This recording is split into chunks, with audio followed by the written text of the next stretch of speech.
Hello, everyone. I'm Jason Tokarski. And I'm Megan McGurman. Welcome to For the Love of Health, brought to you by Christiana Care. When's the last time you washed your hands? No, seriously. Please pause us. We'll sit wait. here and sing happy birthday or whatever it needs. Just go wash your hands, get some hand sanitizer, whatever you need to do. Go do it. It's very on theme. Today is all about hand washing. You're probably not washing your hands correctly, and they're probably dirty right now.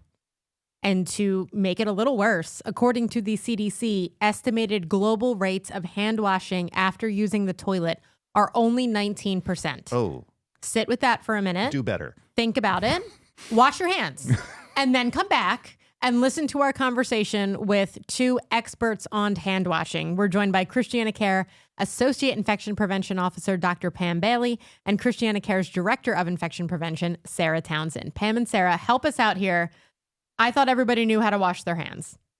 That's definitely why we're here. I hear it a lot in my work. Dr. Bailey, I know how to wash my hands. Pam, I know how to wash my hands. Why are you making a big deal out of this? I learned when I was in pre-K, or my mom taught me, or things like that. And it's like, well, you might have learned a long time ago and forgotten, or maybe you didn't ever learn the right way. Or, I don't remember ever being taught to wash my hands until I was solidly into my medical career. So I think it's important to think about how we're doing it, because I think many of us take it for granted, but we're just not good at it. No, I totally agree. It's really important to talk about this to help keep everyone safe. We touch so many things all day long, everywhere we go. And so this is a great conversation. And one of the things I learned actually during COVID, when we were very early days of COVID, when we were talking about going into masking, and we knew at that time, we knew coronaviruses are something we pick up from the environment around us, and we touch our face. And we touch our face on average 26 times an hour, adjusting your glasses, you're brushing, kind of under your nose when you've got that itch. Somebody might have sneezed and you touch the table and then you touch your face. Well, now you've got flu. So 26 times an hour? Isn't it shocking? I'm going to really consciously try not to do that while we're having this conversation, Jason. It's hard not to. I'm not going to pay attention to that at all. You brought up COVID and how much the hand washing conversation was part of that. And of course, we heard do it for this amount of time, sing this song with it. Let's revisit that a little bit or see if there's anything different that we've learned since then. What is that official best practice? How should we be washing our hands? We don't have a sink here, so we'll have to talk it through, especially for our audio listeners. Washing your hands really isn't that complicated, but what it does involve is making sure you're covering all of the surfaces. When you go and about your day, you're typically picking things up with your fingers. And so typically when people wash their hands, they do a quick rub, whether it's with an alcohol-based rub or with soap and water, and they call it a day. What's really important is to cover all of the surfaces, including your fingers and your thumbs, because that is the area of your hand that just touched something. And those are the areas on your hands that will then be picking something else up. And so it's really important to spend the time, whether it is alcohol-based rub or soap and water, to make sure that you're covering all of the surfaces on your hands. And one of the things I want to make a point of there, because Sara was talking about alcohol-based hand rub and soap and water, both are very good ways to clean your hand. It's not like one is truly superior to another. It's really making sure you get all of the surfaces. And honestly, you don't always have access to soap and water. You just are not going to have that when you're at the grocery store or at the gas station and things like that. So that's where, a hand rub comes in handy. You're so funny. I don't even realize sometimes the jokes that we're making. But I have one clipped to my purse. So I have something available to me if I run into a situation where I do need to clean my hands when I'm out and about. I have it readily available to me. And we have some on our table here. We'll go through that in a second. We'll all use it. But talk us through what kind of process maybe tonight we need to think about doing more consciously. So we know that the thumb and the fingertips is what is mostly forgotten. And that's where, Sara's point about we've got to cover all the surfaces of our hands. Just the quick slap and dash doesn't work.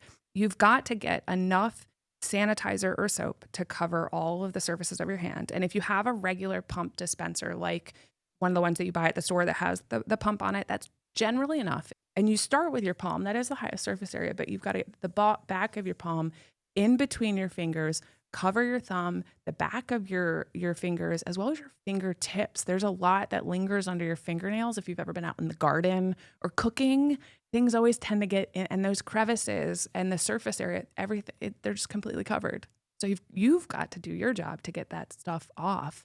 by scrubbing all of the surfaces. Pump soap, obviously, I understand it, a sink, being able to do, your fingertips and things like that. You've brought a hand sanitizer from the infection prevention office. Talk us through, we'll use it. Talk us through how to make sure, especially this gel sanitizer, you can get under your fingernails and things like that. How should people be maybe using it instead of just throwing it on your hand in the car and moving on? All right, well, I will demonstrate. So all you need to do is put a pump in your hand. Hold We're on, all doing this. Jason and We're all I are doing going this. to. Okay, This okay. is a show and Together. tell. I was like, guys. there's a distinct chance I'm going to have to do it again. So Okay, I'm not all going to do right. it this time. Go ahead, Sarah. All right, so get it like lathered around the palm of your hand and then start working it around all of the different surfaces. Take it across the back, up your thumbs on each hand, In between, in between your fingers, going up and down. up and down. Take your fingers into the palm of your hand and give them a swirl. Okay. That's the one I miss a Do lot, Yep. I think. Yeah. Yeah. And that way you can then rub that into your tops of your fingertips as it's coming close to drying. And then you should be nearly dry Yeah. because yeah. you guys have gotten. Did that? I mean, There's still a little bit there, but yeah. yeah. It's just as it evaporates, just there at the end. Yeah. But did that feel different than what you normally do? On most days when I'm just, I should hand sanitize, throw some on and, Yeah, calm not the- even really pay attention to how I'm rubbing it in. Yeah. Yeah, and the nails in particular, I don't think I've never thought of going like that with it before. I mean, Yeah. I will go in between the fingers, but trying to get all the way underneath the fingernails and everything, that's different. Well, and especially right now, because we know that long fingernails are kind of having a cultural moment, which some of them some of them are beautiful. I've really loved some of them, but we know that that's where, the bacteria, the dirt, like when I've been out in the garden on the weekends and stuff, I do that little trick with the tip of my finger in the palm with the soap and water. And I see a lot, not all of it usually, but a lot of the dirt like goes away. And I'm like, that's a visible reminder. When I see that dirt, it's the reminder to me of all the germs that are under there on a day-to-day basis that I can't see because they're microscopic, but they're there. And I need to make sure to get that. So it's the thing is we can't see the bacteria and germs that are on our hands. So it's so important to know that they're there and do the full Monty of hand sanitizer and not just the slap and dash. Is the professional version of this that we've just used here, is it, well, we know it's effective. Is it more effective than what you'd pick up at the grocery store or your local bath and body typist store? Yeah. Generally, all hand sanitizers contain a certain amount of alcohol within them that is then meant to kill the organisms that it say it can kill. From like a healthcare point of view, we validate what we purchase to have that certain amount. I cannot comment on all the different stores and the different alcohol-based hand rubs that they produce, but they should have that basic amount. And you can see on the one that we have here, but I also do know, I've seen it on the ones I buy for my house, they do tend to say ethanol 70%, which is the right amount that has scientifically been studied to be just enough, not too much, kind of the Goldilocks approach of actually doing the job without drying your hands out too much, because what's a concern we hear a lot. If you're washing your hands a lot, you can get really dry in the cuticles and start cracking. And that's where I was like, sometimes like this one happens to have some moisturizers in it, which is great. I mean, we saw this during COVID. There were some out there that did not meet appropriate standards. And I think that's where I now see it on most products. They'll say, 70%. Pam, you mentioned gardening. We're going to give you guys a few everyday scenarios, and you red flag us as to where we all should have stopped and washed our hands or used hand sanitizer, or at least be thinking about all of the germs that are going from maybe one place to another.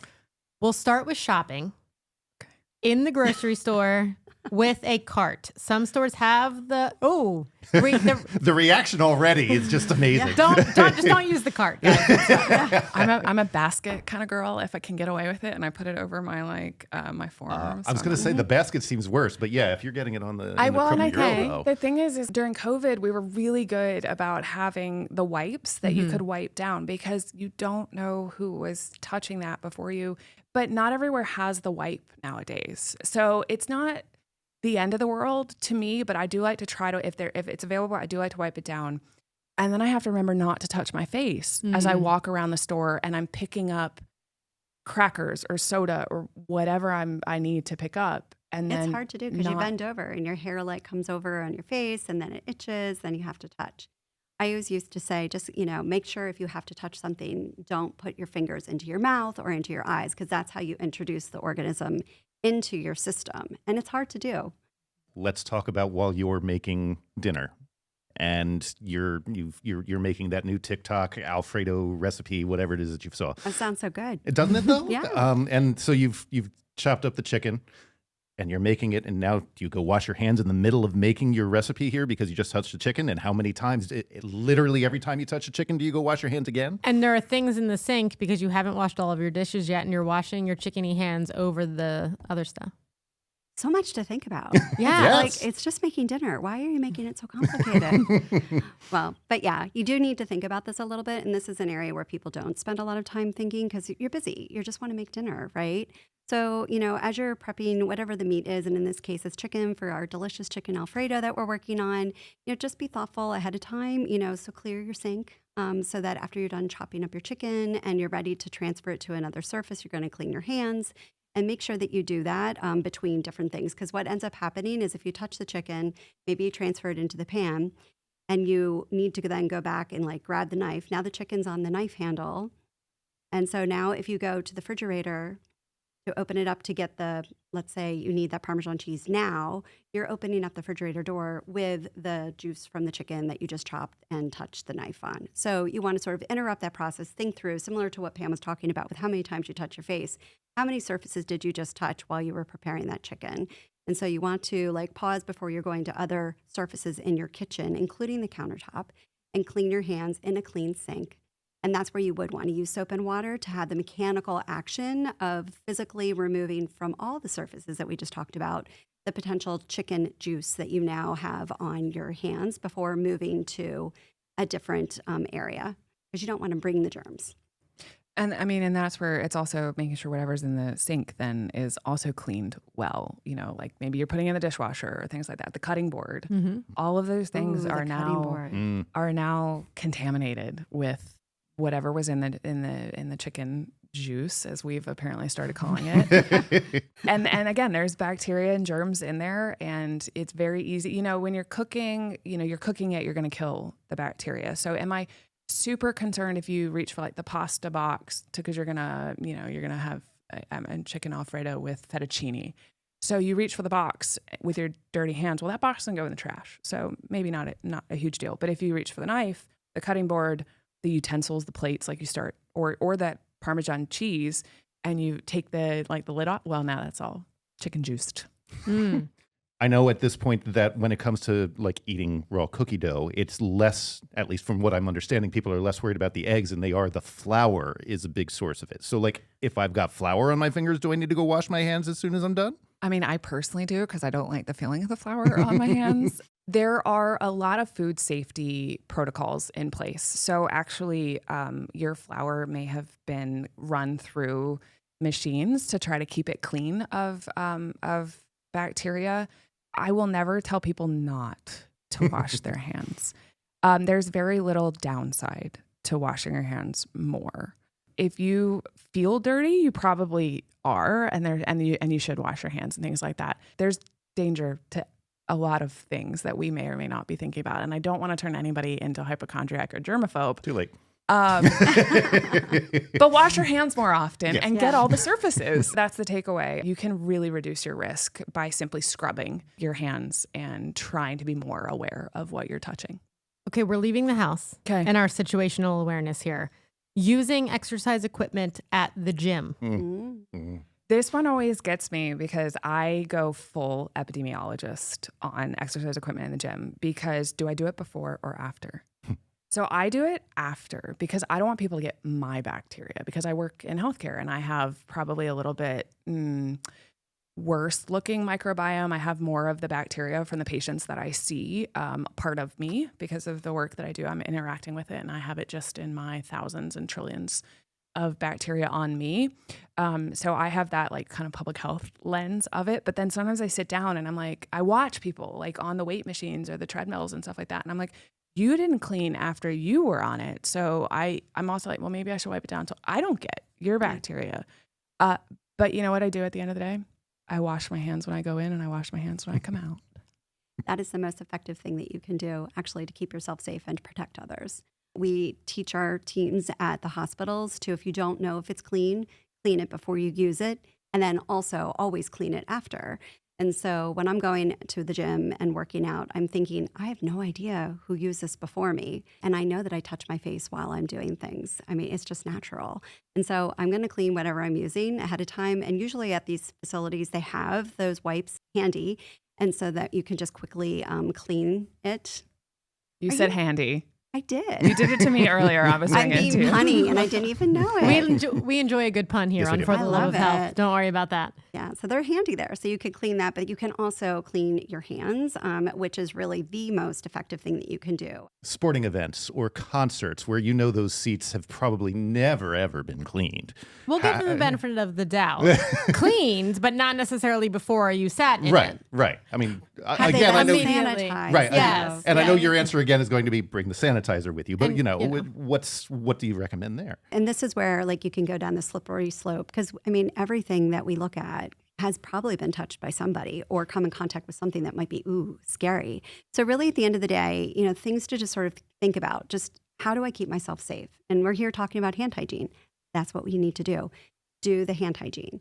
When you're out and about, use your hand sanitizer. Yeah, I would bring some. And so for the guys that don't have a purse, like, maybe you have some sort of bag or whatever, but just bring your hand sanitizer, clip it onto something so that you can clean your hands, because my version of clean might not be their version of clean. So like you mentioned that going to a sporting event, I don't know if those seats were recently covered. They're probably outdoors, so they were rained upon, and so, or whatever that is. But when I sit down, when I'm on an airplane and I sit down, I might wipe off the area in front of me because I do bring my wipes. I definitely try to not touch my face and things like that as best I can. But often I'm going to go eat something while I'm at said event. So I will definitely make sure that I have sanitized my hands after. Like usually I've gone and gotten the thing, whatever appeals to me that day, and I come back to my seat. And before I start putting food in my mouth, I will sanitize my hands. Okay, a bit of a personal situation. Walking your dog and picking up the dog poop. Sarah's got a dog, so I'm going to defer. I have 2 dogs. I have big furry golden retrievers. Okay, so you're aware of the situation. Do you have hand sanitizer with you on every walk, Sarah? How do you do this?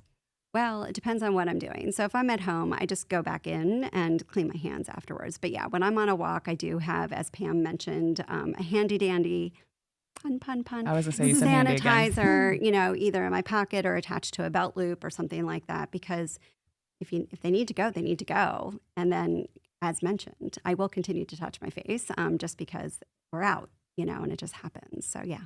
So, personal question. Walking the dog and pushing the baby stroller, is the sanitizer going to cut it, or do I then need to go home and completely sanitize the stroller handle? I mean, I don't have kids, so I might not have thought about that until you ask it, but we should be routinely like things that are high touch. So I think, if you've sanitized, and especially hopefully you're using the poop bag in the proper outside in kind of, I don't even know what that is called, technique, I guess. Yeah, sure. And then you sanitize your hands then are clean. But if for some reason you skip that sanitizer step, because I don't know, the stroller starts rolling down the hill or something like that, hopefully not, but like Hollywood example, then you've now contaminated and so you should wash that when you get home. And I think that's where it's just like the way we think about things as infection preventionists is a little different than the way everybody else thinks about things. And just the awareness, again, of the things you're touching. It's a phenomenal exercise to like have that awareness and actually be like, oh my gosh, I did touch my face that many times, or the stroller, and then the kid, and then the leash, and then the pacifier that fell on the ground. Oh yeah, no, that does happen. Last night it did, and then that went in the pocket, and he just yelled for it the rest of the walk, and I didn't give it back to him, and I felt bad, but it was like in the dirt, so we were done with that. Dirt is definitely done. Like, and we actually know that is anytime visibly dirty, you should be washing your hands. Obviously, you may not be able to because again, the soap water sink situation, but visibly dirty, you should always be soap and water if you can. In the event that you don't have soap and water, hand sanitizer is the best thing to do. But when you get home, do clean your hands with soap and water to be able to mechanically remove that soil just to help keep yourself safe. And so you might have to do it more than once, but just sort of thinking through that process when your hands are visibly soiled, that's the ding, ding, ding. I need to use soap and water. And we always tell our staff there aren't sinks everywhere in the hospital. We might think that there are, but there actually aren't. And so like if you don't have one right in front of you, put your hands together, or in this case, if you're out on a walk with your dog or your child or whatever's going on, just sort of try to minimize what you're touching. And then when you get home, you can clean that handle. You can do whatever you need to do, including soap and water on your hands. You guys may not have noticed because my hands are under the table. You're doing a great job not touching your face. But honestly, during COVID, when I was doing infectious diseases and infection prevention epidemiology training, I learned to form the habit of clasping my hands together. So instead of touching things, I would like look at that shirt in the store or that thing that, you know, like when you're at the grocery store and I'm like, oh, do I want this one or that one? Or things like that. Like I don't touch until I really have decided I want to commit to touching things. But I don't touch that many things. Sometimes I go out like with family and I'm like, OMG, you are touching so many things. Like here's the hand sanitizer. Like I know you don't realize what you just did, but here's some hand sanitizer. Before we let you go, this is coming out in August, but we know September, October, November, cold and flu season. And I have little guys. Jason has college students. So we probably will sound significantly more congested as season 4 goes on and our children bring home germs. The fall crud. Yes. So how do we avoid fall crud quickly before we go? Well, first, be aware of how much you're touching your face. Really, that's it. I mean, as we're sitting here, I've noticed that I've touched my face a number of times. Like my eyes itch, my eyebrows are going crazy. It's amazing. Like they're not doing anything, but like I feel like I need to touch them. So really, wash your hands.